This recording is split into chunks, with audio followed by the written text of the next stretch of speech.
Tapi kalau melihat yang ada 10 tahun ke depan, heavy pemerintahan masih di Jakarta.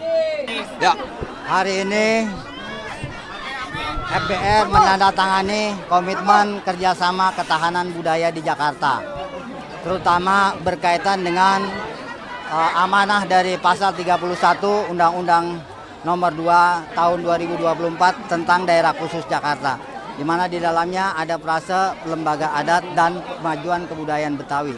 Dan yang sepanjang ini berjuang dari 2000 sejak diwacanakannya ibu kota pindah adalah kami FBR dan LKB. Kemudian berdistribusi peran, kalau urusan lembaga adat bagian kita untuk membuat naskah akademik dan draftnya. Sedangkan untuk pemajuan kebudayaan Betawi itu adalah LKB.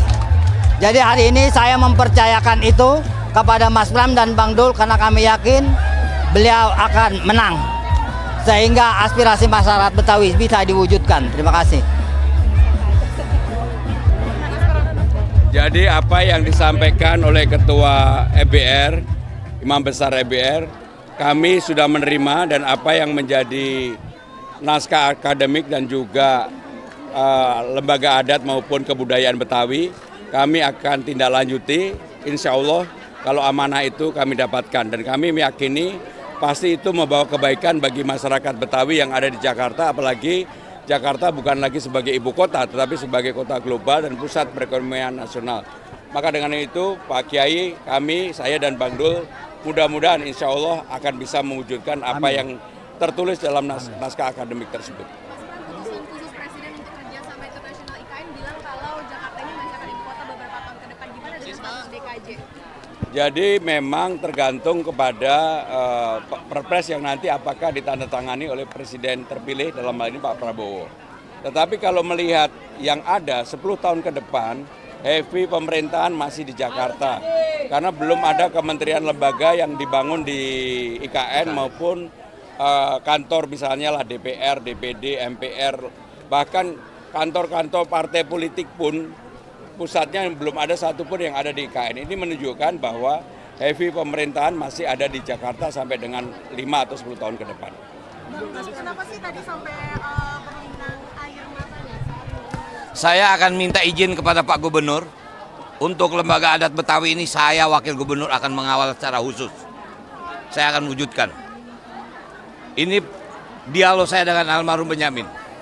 Saya ingat sekali 92 saya duduk bersama, dia berpikir tentang lembaga adat Jakarta, Betawi khususnya. Nah jadi alhamdulillah hari ini FBR dengan LKB telah melanjutkan impian itu. Makanya tadi saya dekap skenario itu, sama juga saya memegang skenario sidul anak sekolahan. Jadi saya terima kasih kepada FBR telah mengingatkan saya kembali. Inilah waktunya Jakarta berkebudayaan. Makanya kenapa lagu sidul, siapa bilang anak Betawi nggak berbudaya, kan katanya, semua katanya. Nah ini saya ingin wujudkan. Jadi sekali lagi kepada Pak Kiai Lutfi, saya sangat berterima kasih. Dan kepada Mas Pram, izinkan saya mengawal secara khusus tentang lembaga adat masyarakat Betawi ini yang akan kita wujudkan. Mungkin itu saja. Mas Pram, ini bagaimana Mas Pram melihat dukungan dari FBR sendiri itu sejauh mana Mas Pram yakin itu bisa menenangkan? Jadi FBR ini akarnya ada di bawah. Karena saya sudah bersinggungan, berinteraksi sangat lama dengan FBR. Saya tahu mereka akarnya kuat sekali di bawah. Salah satu yang nanti pasti FBR akan mempunyai peran yang sangat signifikan, nungguin TPS supaya TPS-nya tidak dicurangi.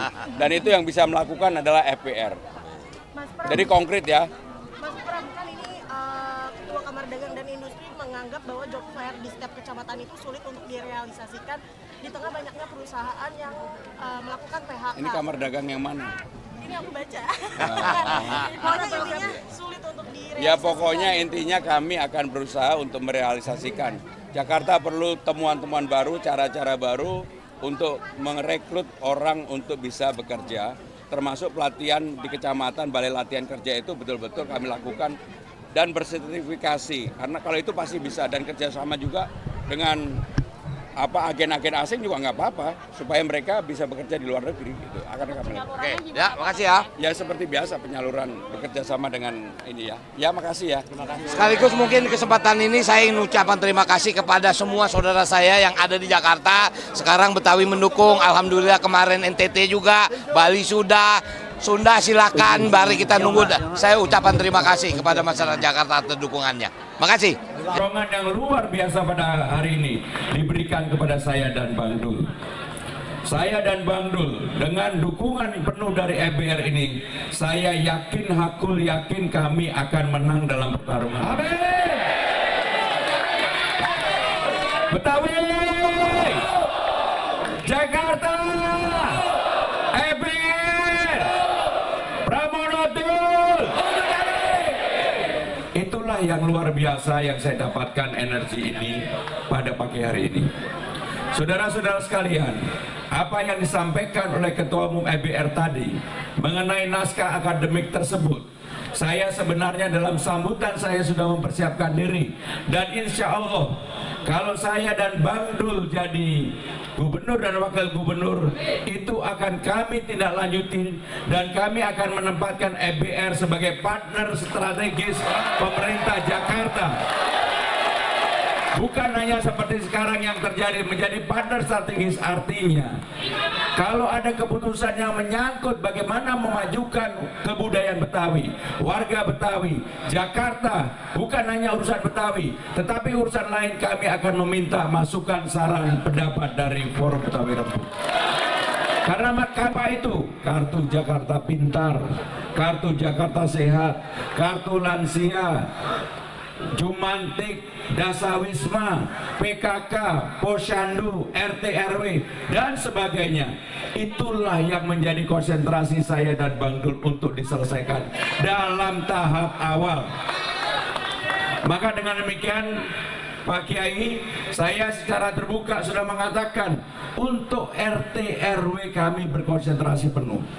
Insentif untuk RT yang dulu 2 juta menjadi 4 juta, RW yang 2,5 juta menjadi 5 juta, dan seluruh RT RW akan kami pasang CCTV untuk mengurangi kekerasan, untuk mengurangi bullying, untuk mengurangi ancaman narkoba bagi anak-anak kita.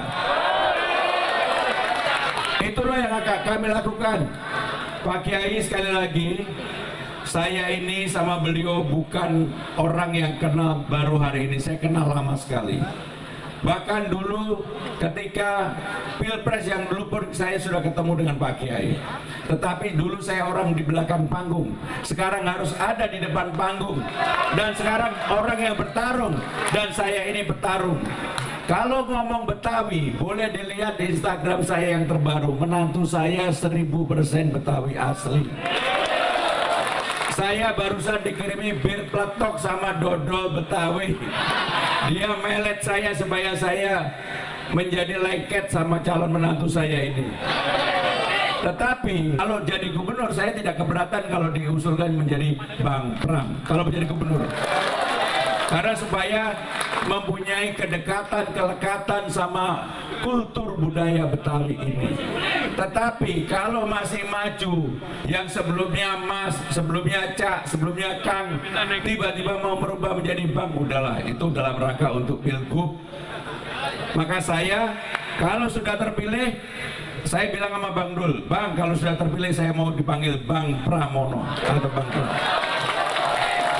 Maka dengan demikian saudara-saudara sekalian, apa yang akan saya lakukan? Saya akan bekerja sungguh-sungguh untuk memajukan Jakarta.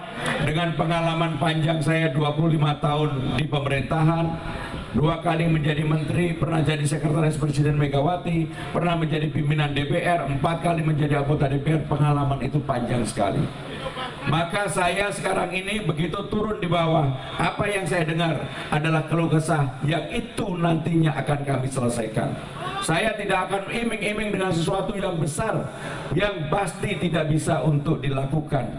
Saya akan bekerja konkret untuk apa yang bisa dilakukan yang bermanfaat secara langsung bagi warga Jakarta, terutama bagi warga Betawi yang ada di Jakarta.